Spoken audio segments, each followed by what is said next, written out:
মা তুমি আমাকে না দিয়ে কি খাচ্ছ? তোকে না দিয়ে কিছু খাই? আমি তোকে বললাম তো প্রসাদ খাচ্ছি। প্রসাদ খাবি? ওই তো ভিডিওতে দেখাবা খাওয়াচ্ছ দিয়ে আবার নিয়ে নিবা, এটাই তো কাজ। এইসব বলছো না। সত্যি কথাটা বলো তো, কালকে আমি লেগ পিস খেয়েছি নাকি মুরগির মাংস? ছি ছি ছি ছি ছি। বলো বলো বলো। কালকে ভাতটা বেশি হয়ে গেছিল, ওই জন্য খাসনি। দিয়ে সকালবেলা আমি খেয়ে নিয়েছি। খেয়ে নিয়েছো? আমার এটা থালায় ঠাকুরের- দিয়ে খাবো না আমি। এটা ঠাকুরের প্রসাদ, খিচুড়ি না প্রসাদ, না সেটা খা। না, কীর্তনের ভোগ প্রসাদ খা। পরে খাবো, রেখে দাও। তুই খাবি? হ্যাঁ,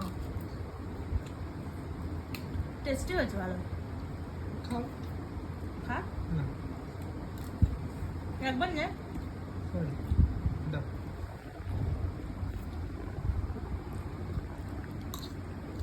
ভালো। ভালো হয়েছে না খেতে? হুম। ঠাকুরের প্রসাদ না করতে নেই সবসময়।